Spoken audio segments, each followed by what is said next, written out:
Let's move on to part 3, looking at proactive techniques. And as we did before, we will look at potential problems, solution sources, and give you a recommended approach. Let's begin with looking at niche networking. One of the potential problems with niche networking is you may have no network to work. You may not have a network because you may have recently transferred here and haven't had time to build a strong network of professional or personal contacts. Or you may have decided to change careers and don't know many people in your new chosen profession. Likewise, your personality may not lend itself to building a network. Either you are shy, reserved, or might find it difficult to engage in relationships. Or perhaps you've just simply been self-centered and have been more of a taker than a giver in relationships. A second problem is you may have call reluctance. Self-promotion is a choice between isolation and initiation. It requires that you overcome the fear of taking the first step, overcome your call reluctance. Today, many people have a fear of fellowship, the fear of rejection, which has led to non-social, non-relational behaviors. This fear of direct human interaction is one of the reasons for the rise of online social networks, where people keep their distance, yet still are connected. Coupled with this trend is the fact that most job seekers are not necessarily sales-oriented. They're reluctant to sell themselves, reluctant to promote themselves. Call reluctance is basically an emotional block that stops you from doing what you intellectually know needs to be done. It is when your heart trumps your head. Over the last few decades, George Dudley, a clinical psychologist based in Dallas, has researched call reluctance found in sales professionals. In his book, Earning What You're Worth, The Psychology of Call Reluctance, he identifies and describes 12 sources of call reluctance. You can find a description of each of these sources in Exhibit 6C in your Seeker's Notebook. Worth the look. Let's look at solution sources for niche networking. And we're going to begin with looking at company contacts. And before we talk, though, about the sources for networking contacts, let's anchor a couple of key concepts. First, business contacts are better than social contacts. Networking is not so much about visiting with friends as it is about building business relationships. Second, when you develop a contact within one of your targeted companies, consider their level. If they are below your position, then you'll want to network for information. If they are above your level, then you'll want to network for an introduction. Don't confuse those two. Well, the first source of contacts should be within the company that you have just left or are still in. They can be found above, beside, and below your position within a company. Let's first look at bosses and boards. Above you are contacts who may be well connected. Often a boss may feel badly about having to let you go, or is more than willing to help you find a new work. If you have access to board members, they are highly connected within their own spheres of influence. How about peers and partners? People who work beside you may also be well connected. They know your work. Of particular interest are strategic or alliance partners of your company who may be connected to similar companies. Finally, subordinates and subordinates, personnel. Be kind to folks on your way up. You may need them on your way out. Sometimes those who work for you are more wired to what's going on in the marketplace than you can imagine. Don't let your pride stand in the way of connecting with them. Remember, a wise person once said in the book of Proverbs, pride goes before destruction and a haughty spirit before a fall.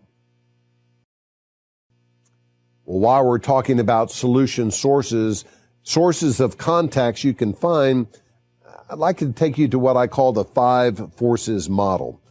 It's not from me. It's actually from Harvard professor Michael Porter in his classic book, Competitive Strategies. Here he presents his 5 forces model of industry analysis. Each of these forces represents a source of contacts for you to consider. First, at the heart of any industry, there exists a competitive rivalry. Companies who are part of that competitive rivalry experience the greatest dynamics of change and therefore opportunity. Is your company part of the rivalry? If so, their competitors will now want to connect with you. If not, is there someone in your network that can connect you to one of the companies that's in the current rivalry in your industry? Second, there is the bargaining power of suppliers and buyers. Pareto's principle would suggest that 80% of your company's supplies comes from 20% of the vendors. So who are those 20%? Examples are service firms like law firms, accounting firms, bankers, consulting firms, advertising firms, and information technology suppliers. If they have your company as one of their clients or customers, they may have other clients or customers that would value your experience. Well, Pareto's rule also applies to the revenue side. 80% of your company's revenues comes from 20% of their customers. So who are they? Who are the 20% of the top customers of your company? Use company contacts to connect to these people who would value your experience with a company who they serve or who serves them. Third, there are threats from new entries and substitutes. New entries are the up-and-comers, where the rapid growth translates into opportunities. Sometimes I think job seekers should focus more on the Inc. 500 rather than the Fortune 500. Finally, there are substitutes, companies that offer substitute products or services rather than the real deal that your company may offer. These knockoffs or copycats would value an original just like you. Another solution source is preferential contacts. In Session 2, Career Choices and Consequences, we suggested you form an ACT team, an accountability counseling team. If you followed our advice, these folks are great sources for contacts. If you haven't formed an ACT team, well, why not? Session 4, called Communications Connection, we talked about contacting and clearing your references, including company references, contact references, and character references. These folks also are a great source of contacts. Your ACT team and references are key people who know you and have agreed to help you. Once you have your target companies identified, launch your networking through them to get a great start. As a next source, we finally made it around to personal contacts. If you notice, we have made it past professional contacts and now continue with personal contacts. There are 4 C's and 5 F's. Come to think of it, it reminds me of my grade point average in college. Well, anyhow, the 4 C's are community, civic, charities, and church. There are various organizations that you could be committed to helping their cause, and in the meantime, be connecting with contacts who share your common interests. Each of us needs to become a master of mitzvahs. I love that word. It's a Jewish word which means acts of charity, giving divine blessings that bring us closer to fulfilling God's purpose in our life, because doing them creates a wholeness. Another Jewish word is shalom. It captures the same sense of wholeness or oneness with God, and by extension, peace. I love what Judy Zimmerman, the wife of Rabbi Sheldon Zimmerman, who served for years at the Temple Emmanuel in Dallas. She said, in our religion, our task is to help God repair the world. So we list church as the last C. We really mean any place of worship, be it a church, a chapel, a cathedral, a temple, a mosque. These people share your faith. They should be there to help people who are in need. Right now, you are in need. You're in need of contacts. God often works through people to do His will. Well, the first of the two F's are family and friends. We finally made it. You will be asking a simple question. Let me tell it to you again. Do you know personally, or do you know someone who does know someone who works at one of my target companies? Don't assume that your friends and families won't have some amazing contacts to share. Well, what about the third F, folks in the neighborhood? Do you know what your neighbor's work life is like? Are you a member of the Homeowners Association? These folks are contacts literally right in your backyard. And then remember former classmates. Check out your alumni association, both at school and in your city. Renew relationships. Likewise, if you're a member of a fraternity or a sorority, or both, in college, it may be time to renew these relationships as well. Greek life is a great source of contacts, even if you were a member of Gamma Delta Iota. I think that stood for Gosh Darn Independence. Or a member of the Fire Starters fraternity. I think that's Pi Rho. Not sure about all that. And then finally, our final F, fellowship forums. What are these? Fellowship is when fellows are in the same ship you're in. CTW, Career Transition Workshop, is a fellowship forum. And check out business luncheons open to the public or professional association meetings. The goal here is to mutually support people just like you. Fellowship forums also extend to social media networks like LinkedIn and Facebook. Well, here's another source for developing contacts, what we call new and renewing. Here is a list of potential sources for contacts. First, consider ones who flew over. What do we mean by that? That is, people who have landed a new job. Why are these contacts so good? Well, the answer is they probably are working on several opportunities at the time they took the new job, which means you can chase all the ones that they left behind.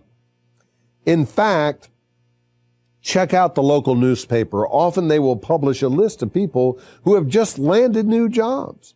They will report that so-and-so, formerly of company X, is now working for company Y. Hey, great. That may mean that there is a vacancy in company X that you might fill. Another way to keep track of people who land new jobs is to network at the Career Transition Workshop. As you help people here, they should help you in return. If you simply come to learn and not to connect, you miss out. Half the value of CTW comes from the podium, but the other half comes from the people. We cannot stress this point too much. Each week, you should complete a networking card, follow through, and make a call. Each week, Find someone to help by sharing what you know and who you know. Now let's consider revisiting reruns. If a contact, let's say, has 40 people with whom he or she maintains regular contact, and let's say he or she gives you 2 to 3 names to connect with, then you only have about 5 to 10% penetration on the first round. If he or she has over 1,000 acquaintances, then you really haven't even made a dent. So what's the point? You need to revisit people that you've already connected with. You need to revisit people that you already have contacted. You need to revisit people that you have a relationship with. Look back, give them an update. See if they will share some additional contacts for you to contact. Finally, there's always work in the crowd. Whenever there is a crowd to work, like association meetings or conferences or trade shows or meetings or luncheons or notables, just kind of work the crowd. Now, some of you feel awkward about doing that. You go, I really don't have any good skills. My social graces aren't that good. I'm always nervous about going into a group with strangers. Let me tell you, I'm real close to that. You know, sometimes I've referred to myself as an extreme introvert. And let me help you with that definition. As an extreme introvert, it's not that I just want to be at home alone with my family. I'd actually prefer my family not to be there. I mean, that's extreme. It's tough sometimes to just walk into a crowd of people and start schmoozing. So let me help you with that. Let's say you're coming into a room and there are a bunch of tables and there are people sitting at the tables, and just find an empty chair and sit down, and here's how you can just initiate a conversation. Turn to the person to your right, okay? Just turn to the person at your right and just say, is this your first time here?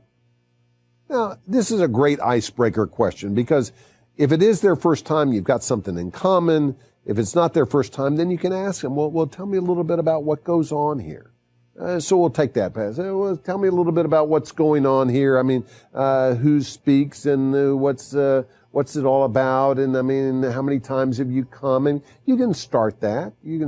But then as you're beginning that kind of a conversation, they're talking to you, you might go, now, do you work around here? Now notice how I've moved the conversation around to work. That's a good idea. You're trying to find new work, and now you've brought the conversation around to work. So you just simply say, so do you work around here? And whether they work close or work far away, you're really just interested in their work. So they go, no, I've come from this area of town, and I'm here. And you go, and what kind of work is it that you do? Now, see how I'm zeroing in on the work here? And they may go, well, I'm the chief operating officer to a small manufacturing company over in that part of town. And now you get to ask the key question, so how's business? How's your business doing in this economy?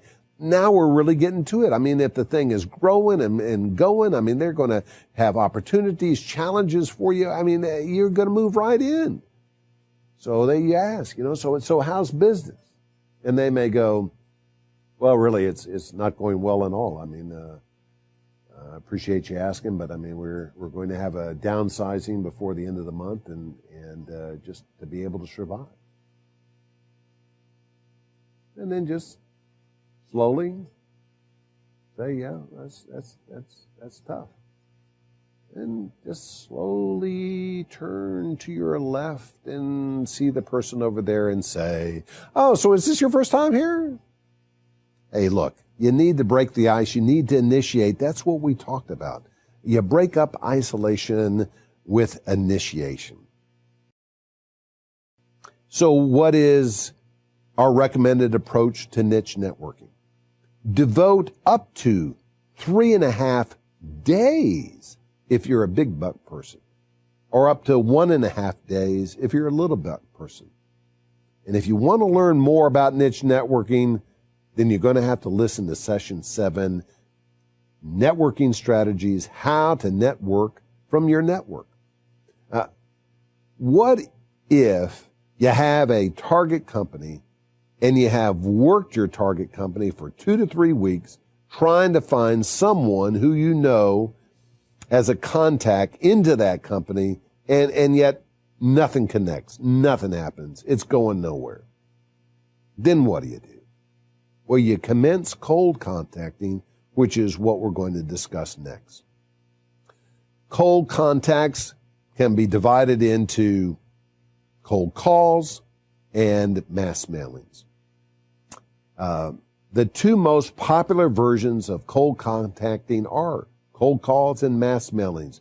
We recommend that you devote no more than 2 hours per week if you're a big buck person, and no more than 6 hours per week if you're a little buck person. So what is the biggest problem with cold calling? Dialing for dollars? Seems like a no-nonsense way to cut through all the hassle and just call directly.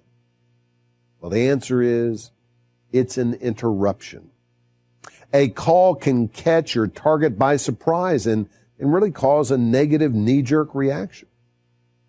Solicitation with a script is really unreal. Most of us are not actors. We don't do well with scripts or even extemporaneous pitches. You sound like a telemarketer. You'll like Exhibit 6B entitled 20 Responses to Use with Telemarketers, also known as cold callers. Well, finally, it's like shooting in the dark. Like trying to throw a rock through 2 open windows on the opposite side of a passing train. Odds of success are pretty darn low. We've asked countless executives to tell us about how many people they have hired who originally contacted them through a cold call. Consistently, they cannot remember a single executive, managerial or professional hire that used this technique.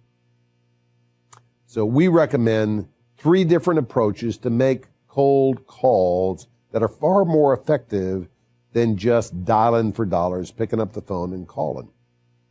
First is calling for a cause, which is arranging a visit with a target to discuss a cause. For example, you may be active in a professional association and want to talk to the target about being a speaker at one of your meetings or having employees join the association. Second, dialing for data. You contact the target company's investment relations or, say, marketing people. You're doing research and want to ask them for specific information about the company. They don't know that you are a job seeker. They might think you're a potential investor or prospective company. So consequently, you learn about the company, and remember, information is power. And then third, it's aiming high. If you do try to make a cold call about employment, go 1 or 2 levels above the hiring authority. If you reach that person, explain that you know that they aren't the right person to be talking to, but you know that you would make a great fit for their company. Hopefully, you can create some synergy by trickling down from the top. Well, we've talked about cold calling. How about mass mailing? So what's the biggest problem with mass mailing? Again, seems like a great way to saturate target employers with a simple form letter and a mailing list. Well, the answer is that letter is simply an I, me, my letter. Because you will use a standard form letter, mail merged against the mailing list, the letter can only talk about you. It will fail to relate to the hiring authority's frame of reference. Like cold calling, the odds of hitting an open window are small in spite of what claims direct mail houses make. Their success rates correspond more to the successful delivery as opposed to a successful hire. What we recommend instead of mass mailings are managed mailings, which are far more effective. With managed mailings, you research target companies to learn all you can about them in a quick study through publications and people. Then you tailor communications. Based upon what you've learned, you write a letter from the hiring authorities' frame of mind, frame of reference, from their point of view, from their perspective. See Exhibit 4C, the UUU point of view research letter to target companies, as an example of what we mean by a well-researched letter heading to one of your targets. All right, let's wrap up. Let's wrap up with some tasks to do before you get to the next session. Take a look at the action checklist found on page 11 of section 7. Success comes when you put into practice what we've been preaching. As the Gospel of John says, now that you know these things, you will be blessed if you do them. First action item we talk about is figure out how much time and when you will work on position postings. It's easy to hide behind your computer rather than getting out and networking. Block your time and stick to it. Second, while you are busy researching, identify the right kind of recruiters who niche in your niche. Then prepare a cover letter to send out to each of them with your resume. Get this done this week. 3, create and maintain your contact management system. Best on your computer. Load up your ACT team, your references, and all your primary contacts. Then as you meet new people, add to this list. 4, and finally, as it relates to networking, what companies do you think you should target? What companies do you think you should put on your target list? And we'll talk about that more next session. Well, let me go ahead and encourage you one more time that God has faith in you and what you can do with Him. Have faith in Him and what He has done, is doing, and will continue to do in your life. Let's go to Him in a final word of prayer. Let's go to Him in a final word of prayer. God Almighty and Father of our Lord Jesus Christ, we are so filled with joy that we are never making a cold call to you. You are always there with open arms and a listening ear. How can we not love you who first loved us? You have given us so much, yet we ask for even more. Establish our plans, Lord, and guide our steps. We are simply lost without you. You have prepared a place for us. Now lead us to where you want us to be. Comfort us when we lack courage. Inspire us when we lack faith. Remind us that you are always with us when we feel all alone. We lift up these prayers with thanksgiving for all that you have done through your Son, Jesus. Amen.